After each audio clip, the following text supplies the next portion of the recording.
Hey, what's up, coaches? It's Candy.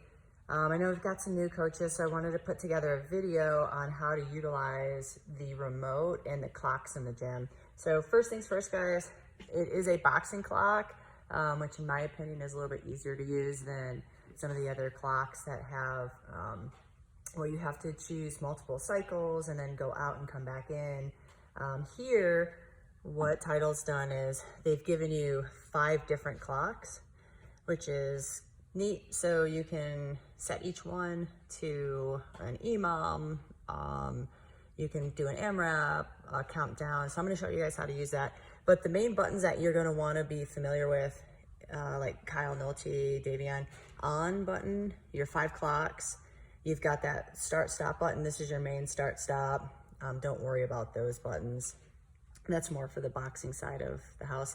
And you've got your programming button and then your plus and minus button. So for example, I'm gonna turn the clock on, and this clock is probably stopped somewhere at 45:56. So I'm curious, I just wanna see what timer 1 is at. So I'm gonna click 1.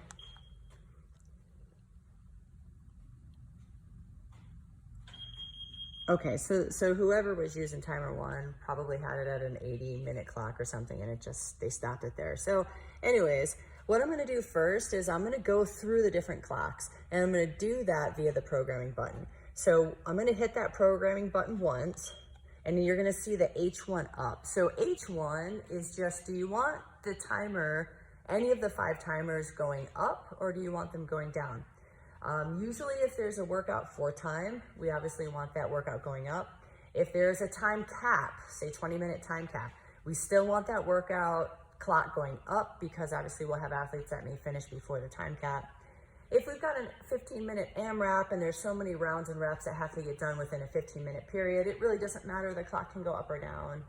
That's personal preference. But if you do want to change that clock to down, you just hit the negative or minus button. That is down, back up is up, pretty simple. Okay guys, so let's go through the rest of these. I wouldn't worry about H2 or H3. H2 and 3 is the type of buzzer you want, and then the sound. 3 is as high as H3 will go, so that's as loud as the buzzer gets. If you go down to H2, and then H1, 1 would be the lowest. I leave it on 3 just so it's nice and loud so people can hear it over music. Next, guys, I'm gonna go to programming button again. I'm just clicking. Next, guys, I'm gonna go to programming button again. I'm just clicking through it. Next one is gonna be clock 1. So once you get through H1, 2, 3, you go to clock 1. Clock 1 is set at a 90-minute clock. We know that's going up because H1 was going up. But let's say we wanted to change some things. So we can do that. So notice it says 1 alpha. So anytime you see the A on any of the 5 clocks, what that means is this is the master time, the overall time. So let's click through here. So A1 is time, so there's 90 minutes on this clock. If I go program again, now I'm at 1P. P is pause. So if you were gonna work out for 90 minutes, you got a 10-minute break, and you were gonna work out for 90 minutes, you could put 10 minutes in the pause. That's a lot of time for me. I don't normally do 90-minute workouts, but we'll change that in a second. So that's your pause button. So if you wanted to include, I don't know, say in 1-minute pause, you go through, unfortunately with the single-digit seconds, you've got to keep clicking. Maybe it's a 30-second pause. What you will see though, and I'll click through here, is when you get to 1 minute, I believe the time starts going up by, there you go, by 5-second 10. So by 5-second intervals, and I'll find another clock that's above 9 minutes. But once you get above 9 minutes, you're at that 10-minute mark, and we'll do that with a workout. It starts just going up in minute increments. Anyways, so let me back this back down. We'll just make this a 3-minute pause. And then I'm gonna go to the next program of clock number 1, and you're gonna see 1C. 1C, C is for cycles. So we had a 1A, 1A is total time. We had a 1P, P is any pause. So if you had 1 minute of work, 30 seconds of pause, that's how you do that.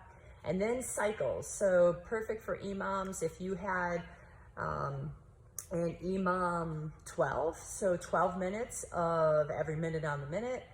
You would go 1A would be 1 minute. You may not have any pause in there, obviously, so that could be 0. And then you would go 12 cycles. So if that was the case, I just hit again that plus button, and we're just gonna go to 12. And then finally, one more time, I'm on 1F. 1F is final pause. Final pause, again, is for that boxing side of the house. I don't usually use any final pauses. I'm not worried about it. 1A, 1P, 1C are the 3 programs that I use in each clock. So that's clock 1. Now, if I continue to hit program, now I'm just going to clock 2. Now we're on clock 2. So 2 set for 2 minutes, 2 minutes of work. So think of the A as the work. And if I continue to hit program, let's see what the pause, there's a 1 minute pause. So maybe it's 2 minutes of work, 1 minute of rest. This could be where you've got an E2 mom, and then we want to give someone a minute of rest in between. Wouldn't write it like that, but this is a way that you could do that. Or maybe within 3 minutes, there's this much work that has to get done, you get a minute rest, something like that. So this one's set up for 1 minute pause. And then if I click program again, it's set up for 15 cycles of this. So mathematically, if I had 2 minutes of work and I had a 1 minute pause, that would be 3 minutes total on this clock. And that would run that way for 15 cycles, which is a lot. So I would probably, if I brought that down to 10, then maybe this is a 30-minute overall workout where it's 2 minutes of work, 1 minute of rest, 10 cycles, 3 times 10 is 30. And then again, if I hit program, I'm going to final pause. There's 45 seconds in there for this one. Again, not required. And then the same thing applies for the rest of the clocks, guys. So 3, so there's a 15-minute workout set up on clock 3. There's a 1 minute pause. So after 15 minutes, this clock is going to pause for 1 minute. And there's 8 cycles. So let's keep going. Don't care about the final pause. There's clock 4. Keep going. And our last clock is clock 5.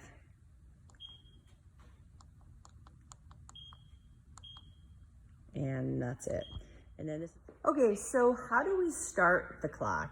So we said we were going to do a 3 minute, every minute on the minute for 3 minutes, 5 cycles, so 15 minutes of work. So how do we get this thing started? So we already set up clock number 1. We're there. So what I'm going to do, guys, I'm going to go on, okay? I'm going to hit clock 1. It's going to give me that 5 seconds of flashing. So within 5 seconds, you've got to get that 3, 2, 1 go in for the athletes. So what's going to happen is I'm going to hit that 1 because I want to use clock 1. So again, on off button, it's clock is off. Now clock is on. It's ready. As soon as I hit 1, it's going to flash. And it's going to give me about 5 seconds or so to say 3, 2, 1, go. You will start the clock with that on, off, or that start, stop button. So it's going to look like this. I'm going to hit 1. It's flashing. So 3, 2, 1, go. And I didn't hit it in time. So it just stops the clock. So again, let's see if I can just do this without going on off. 3, 2, 1, go. Okay, so start, and now the clock is starting. It's going to go for that 3 minutes. It's going to give you that horn. And then it's going to go right back into another cycle, which would be the second cycle of 3 minutes of work. So that's how you would program something like that. And again, this works for anything else, AMRAPs, if you're just doing something for time. And again, to stop the clock, guys, just hit that stop start button, stops the clock, and then you can always turn the clock off. So hopefully that was helpful. And also there is, don't forget, a very simple user guide, which is up here. And I believe if you go to the last page, there's just a really quick down and dirty on how to use the clock. Yep, so that's the last page, and it tells you essentially how to program the clock. If you want to set up some default stuff, if you've got 2 or 3 different things happening, you've got a strength training, and maybe there's a quick however many pull-ups in 3 minutes, and then you've got a 15-minute workout after that, you can set that up as you need to. All right, best thing to do, practice makes perfect. Throw some stuff into the clock, practice it, get familiar with the buttons, and let me know if you have questions. Bye.